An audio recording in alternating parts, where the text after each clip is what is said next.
So right now I'm going to show you how to design a retrofit using Apex Sketch. So the first thing we want to do, this is our what they call a canvas, and we come over here where it says draw area. So we come here, there's our cursor, we hit enter till it turns green. This house happens to be 29 feet this way, 50 feet this way, 29 feet this way, 50 feet this way, and I'm going to move it down a little bit. Okay, so that's the outline of our house. Now to get the square footage, we come over here to this little house, click it, click that. So that is our square footage, 1450. And then we come over here, we want to keep it, solid. We come over here, we hit first floor. We come over here, we hit apply. And that tells us our first floor is 1450 square feet. So now we need to figure out how much hardware we're going to put in. So using the calculations that are part of standard plan A, which is the math behind it, we discovered that there's going to be a ground acceleration of 0.186. Now that is how the acceleration of the ground that's going to occur underneath the house. And the problem is when it stops. So here, let me show you what it looks like. So imagine, this is a house, this is the ground rocking back and forth. So the ground's rocking back and forth, all of a sudden the ground stops, and then the house wants to go with it, and we're going to try to prevent that from happening. So, how do we do that? So what we do is we first figure out the weight of the house. Now this right here, this 50 pounds per square foot, we got that from the website. So we came up here, we came over to resources, we went to design principles, we went to engineering, we went to house weights and retrofit designs, and that brought us to this page right here. So we looked through all the different types of houses. Here's one with lightweight roofing. Oh yeah, the one we're working with has plaster, has stucco walls, and it's plaster on the inside. So we look at this one, lightweight roofing. It's got wood on the outside, plywood, and it's got gypsum, lath, and plaster. It's pretty close to what we want, except this one has wood siding, so it's not the one we want. We come down to the next one. It's cement plaster, it's stucco, and it's got wallboard. No, that's not quite what we want either.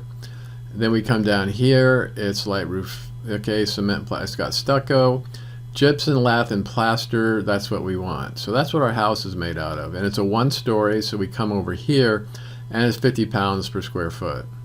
So we take that 50 pounds per square foot, and the house, this age, building style, materials, etc., weighs 50 pounds per square foot.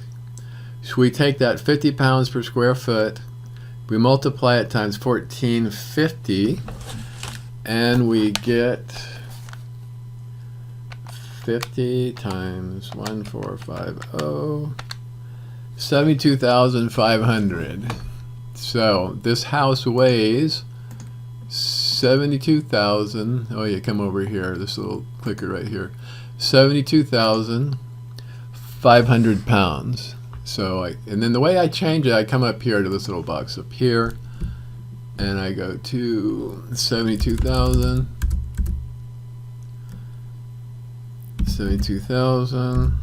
500.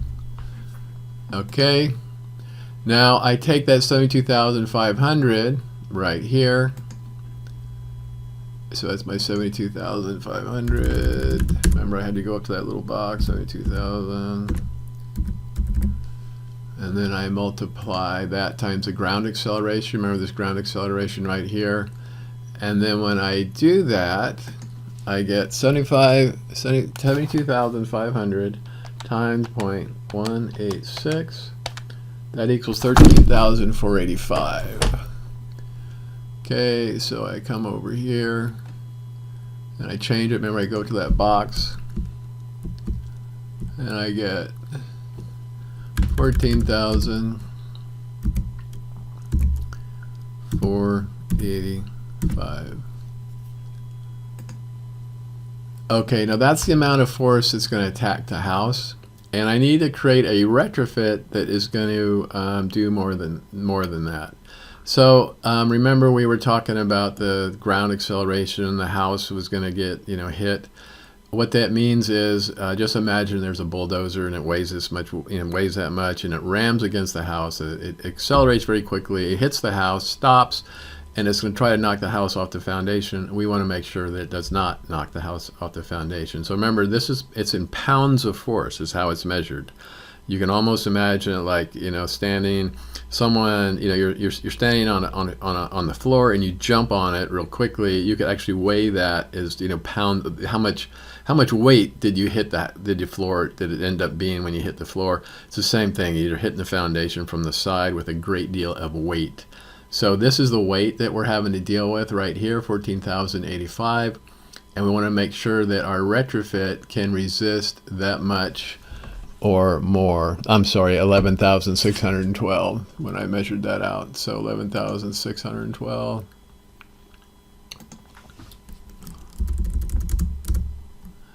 11,612.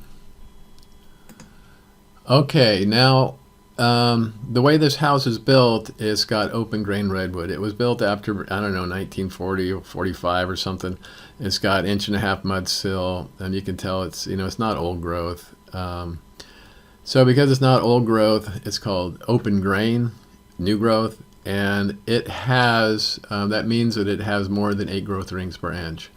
So let's go ahead and see what kind of UFRPs we're going to need. There's 3 ways to rate it. The first one is in Douglas fir.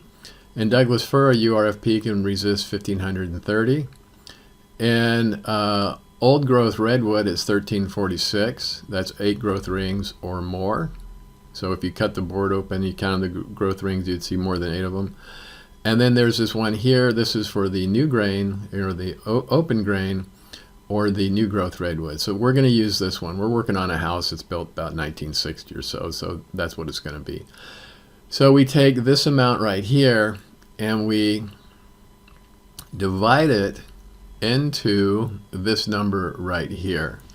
So we end up with 1162, 11612, 11612 divided by 1132.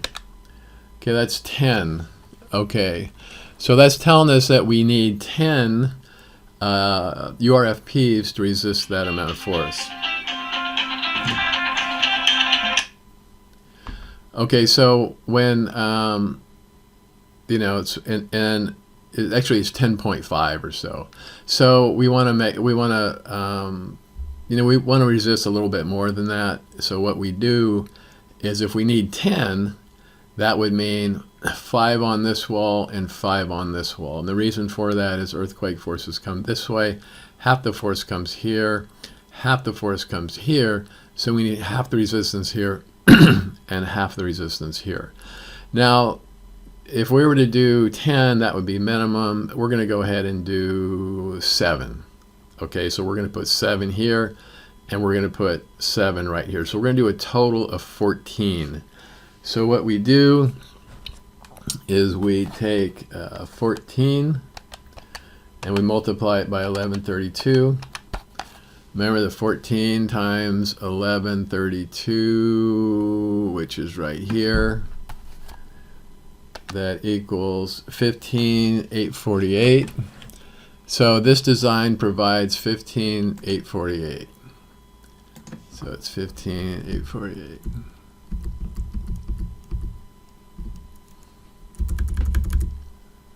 Fifteen, 8, 4, 8.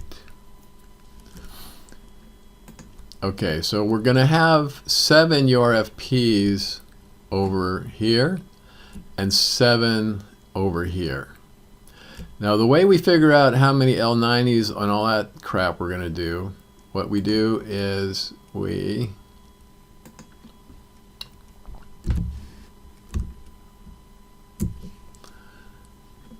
we take the 7 URFPs, we multiply that times 1132. 7 times 1132 equals, so it's 7,924 pounds. So let's go ahead and put that. Here's where you actually write stuff. You come up here, you come up here, and we're going to end up with, sorry this is taking so long, 7,924. So we take 7,924. We take 7,924, and then we divide that.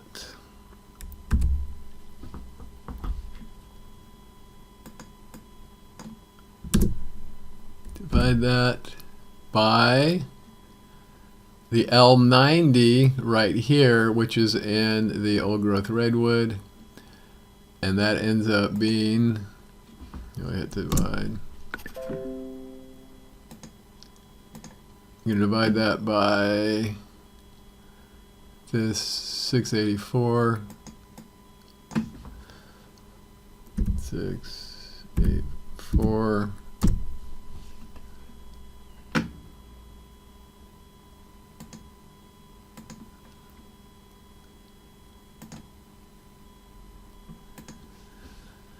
Okay, so we take 7,924,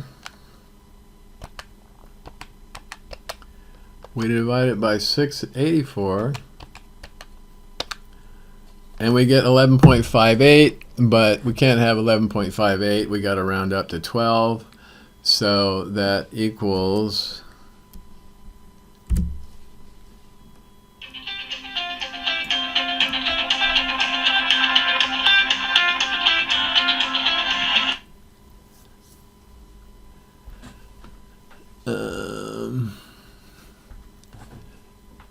that equals 11.58.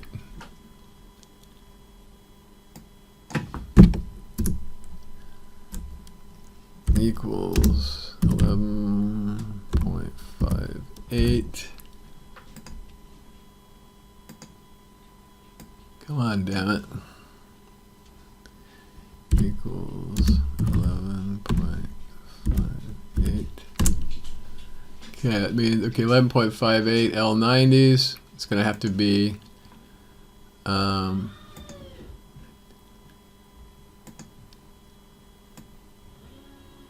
right, we round that up to 12. So we're going to need 12 L90s here, and we're going to need 12 L90s here. And because this is a rectangle, it's all going to be the same. So we're going to need 7 URFPs here, 7 URFPs here, 7 right here, 7 right here, and then because we got 11.58 for our URFPs, we're going to need 12 here, 12 here, 12 here, 12 here. Now let's pretend the A23s are the only thing that's going to fit. So in that case, we take the 7,924, which is that's 7,924 is the same as 7 URFPs, so 7 URFPs times this right here, 1132, right here, 7 URFPs times 1132 equals 7,924. Then we're going to divide that by the A23s of 418, and then that's going to give us a number. So let's go ahead and see what that's going to be. So we take 7,924, we divide it by 418, and that equals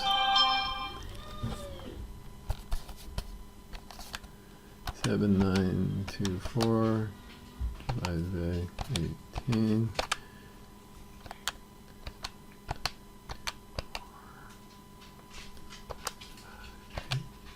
418, 418, 7924 divided by 40.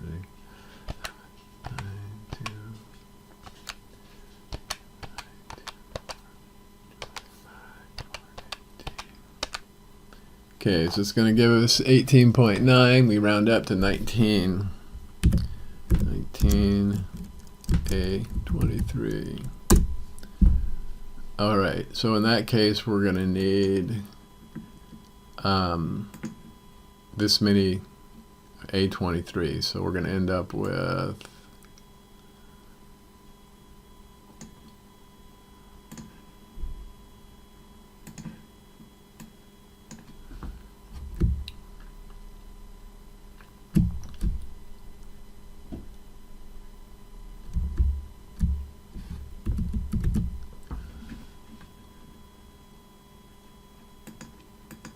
all right, so in this case, we're going to end up with either 19 A23s, or we're going to end up with 12 L90s. So these are our choices right here. And we can also go into these other ones. We can go into LTP4s, we can go into side bolters, we can go into anything. But that'll give you a general idea of how to design a retrofit using Apex Sketch. And please read this, please go over it carefully, make sure you can try to do it, and we'll go over another one which will be a little clearer. This was kind of funky the way I had it done, but please go ahead and learn some more. Keep learning.